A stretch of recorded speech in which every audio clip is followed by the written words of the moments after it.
Welcome to the Deep Dive, your essential briefing on corporate earnings calls. Today, we're taking a deep dive into the Q2 2025 earnings call for Portillo's, ticker PZZZA. We're going to break down the numbers, try to analyze what management was saying, and unearth some of the strategic shifts shaping their future. Yeah, this quarter's call, it definitely had a lot for investors to unpack. Everything from challenges in new markets to some pretty aggressive shifts in their development strategy.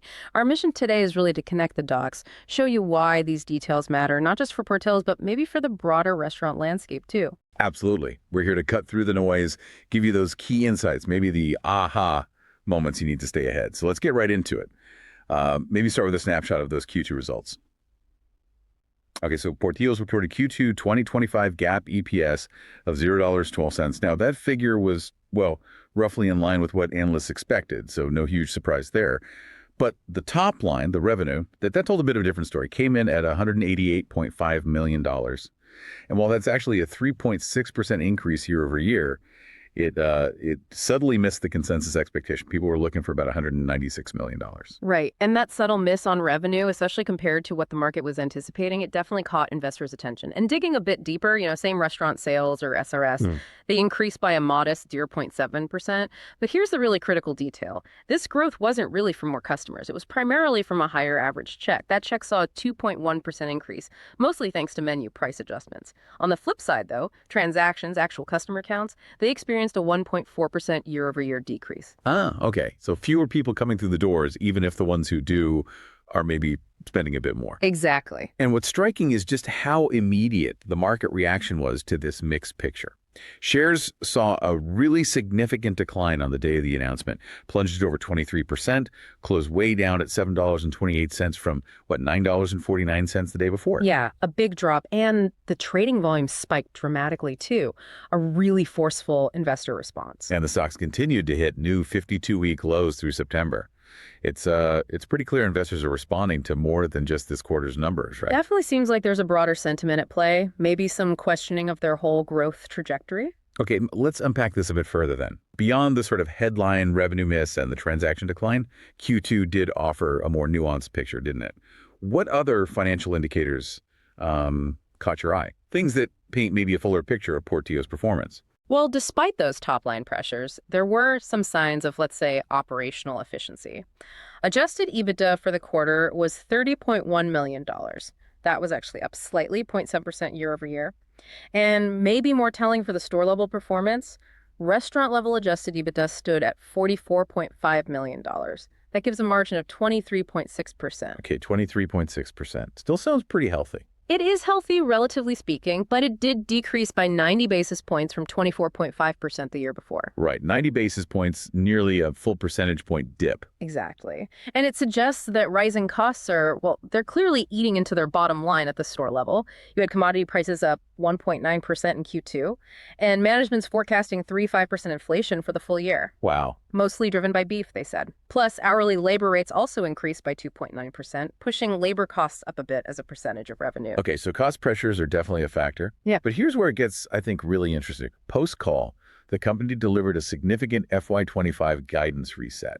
That's the kind of move that often sends shivers down investors' spines, doesn't it? Oh, absolutely. What were the headline changes? How drastic are we talking here? We are talking a truly substantial revision. Yeah. Across the board, it signals a major recalibration of expectations. Full year revenue lowered to $733 million. That's a notable cut. Same restaurant sales guidance. Slashed. Now expecting negative 1.0% to negative 1.5%. That's a huge drop from the previous positive 1.3% growth that we're guiding to. Wow. From positive growth to negative. That's big. It is. And adjusted EBITDA guidance was reset down to $98 million. Restaurant level margins adjusted down to 21.0%, 21.5%. And critically, new unit openings for FY25 were cut back from 12 planned down to 8. Only 8 new stores now. Yep. And they also gave some color on Q3 SRS, anticipating a negative 2.0% to negative 2.5% decline. So continued near-term pressure. That clearly fueled investor concern. Okay, so those financial resets, they paint a picture of, let's say, operational hurdles. But the quarter also saw a pretty fundamental shift in the company's ownership structure that could have long-term strategic implications, right? Tell us about that equity transaction. Absolutely. Berkshire Partners, they were once the majority owner. Right. Took them public. Exactly. Well, they redeemed 7.3 million LLC units for Class A common stock. And this isn't just like a shareholder shuffle. It's a significant shift in who holds the reins, potentially. It reduced their beneficial ownership from over 60% at the IPO down to approximately 5.2% of the company. 5.2%. Wow. From over 60. Yeah. It clearly signals a major shift, both in ownership structure and, potentially in long-term strategic influence, maybe even future capital allocation decisions. Yeah, you have to wonder what it tells you when a previous majority owner reduces their stake that dramatically.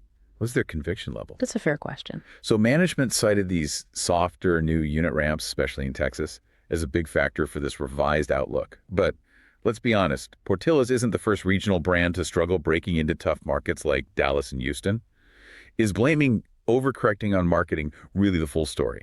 Or is there maybe a deeper challenge in translating that Chicago magic? That's a really astute observation. Texas, particularly Dallas and Houston, has definitely seen slower than anticipated performance in those new stores. Management did acknowledge they might have, quote, overcorrected initially. They tamped down marketing after that huge opening at the Colony location, which actually caused operational headaches. Right, they were too successful initially. Sort of, yeah. But the lesson learned seems to be the importance of sustained targeted marketing. You need to build a consistent customer base, not just rely on that initial buzz.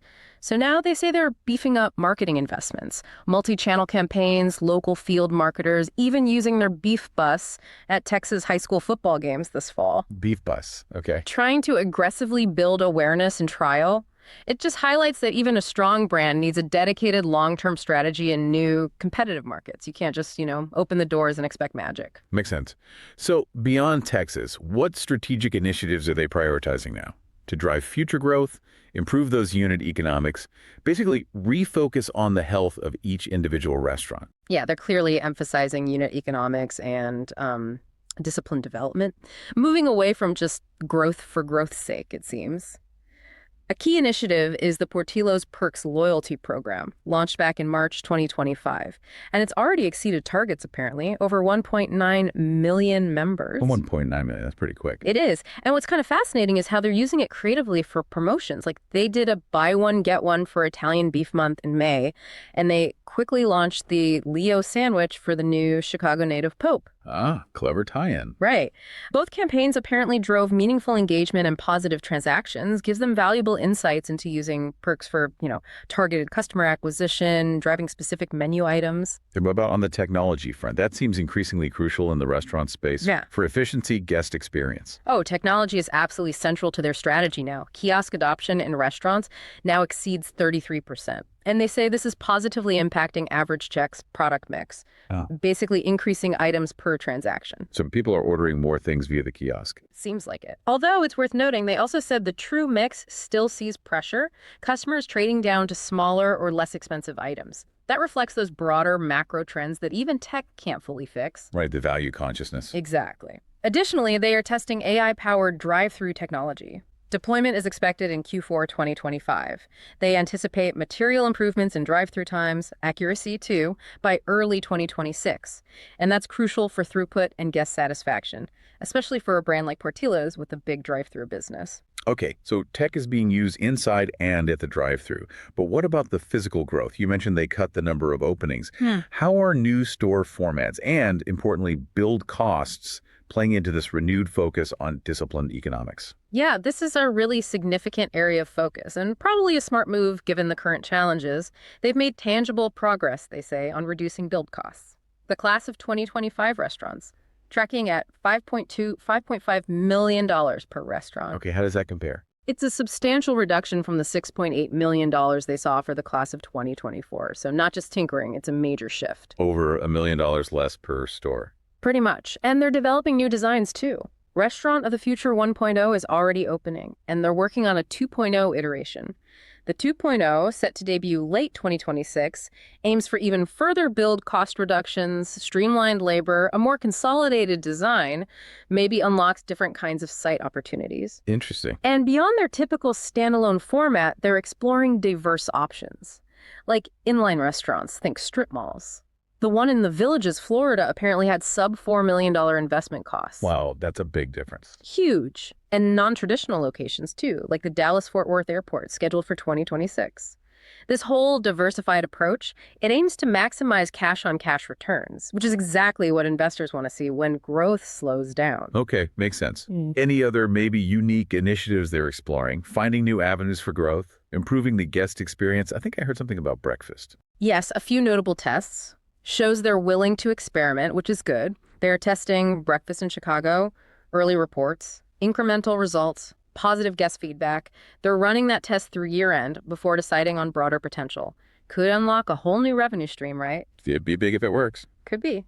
They also mentioned learning lessons from a limited menu test they did in Houston. Interestingly, they actually reintroduced beer after realizing how important it was for the guest experience there. Huh. Okay, because you can't take the beer away. Apparently not. Yeah. But they also found simplifying other parts of the menu, like salads, was good for efficiency and freshness. So it shows an adaptable approach, listening to market feedback. So putting this all together, what does it mean for investors? How does this mix of Q2 results, the big guidance reset, these strategic pivots, Yeah. how does it all tie into the broader investor context? Is management's long-term vision actually aligning with what the market's demanding right now? Well, the market reaction signals a pretty clear divergence, doesn't it? Management on the call emphasized their confidence. They talked about achieving mid-teens revenue growth again for 2026, driven by, maturing Texas markets, continued investment in unit economics.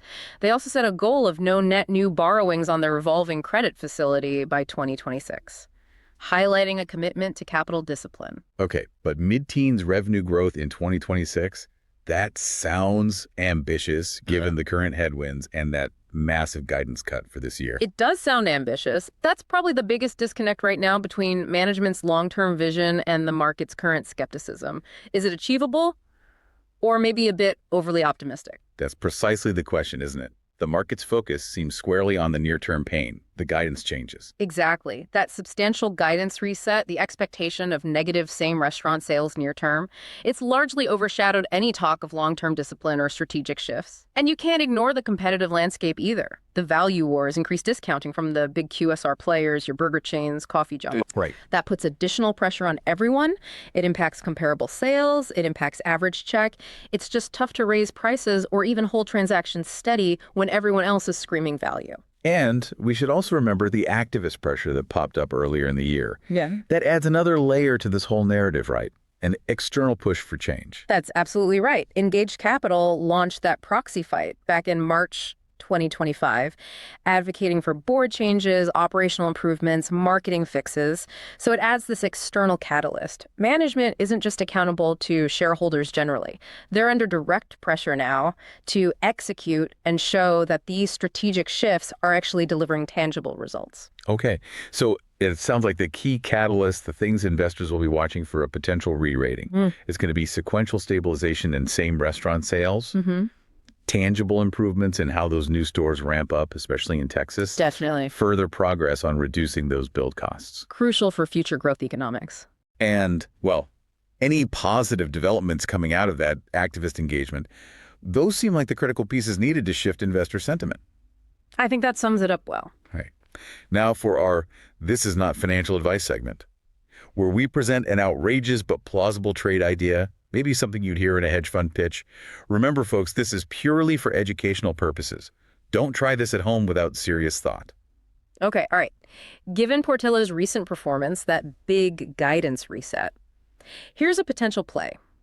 Implement a short-term garish strategy using put options on PZZA, specifically targeting the Q3 earnings release timeframe. Puts, okay. Betting the stock goes down further. Right. A put option gives you the right, not the obligation, to sell stock at a set price, so you profit if it falls below that.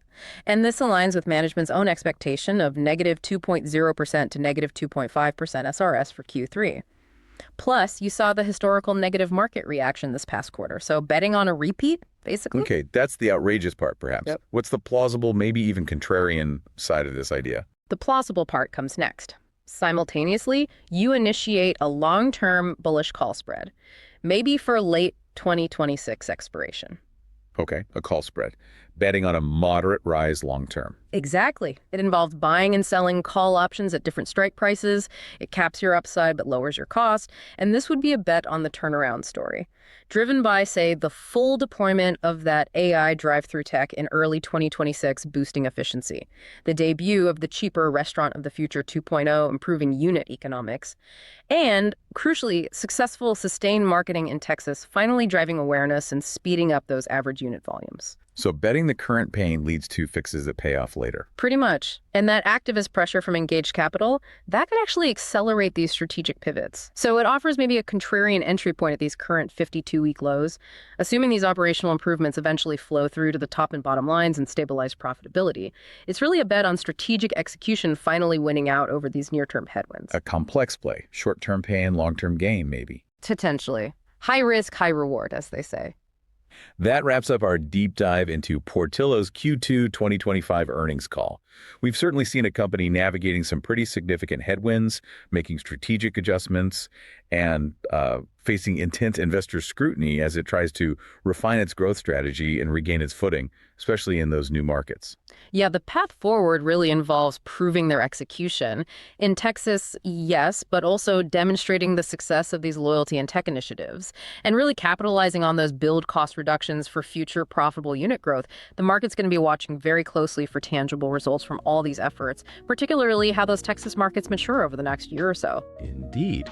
It leaves us with a compelling question, doesn't it? Can Portillo's truly adapt its beloved regional charm and that operational machine to a national scale? Or will the lessons learned in Texas prove maybe too costly in the long run? As always, remember, this information is for educational purposes, not financial advice. We encourage you to always do your own due diligence. Thank you for joining us on a deep dive, and we look forward to our next briefing.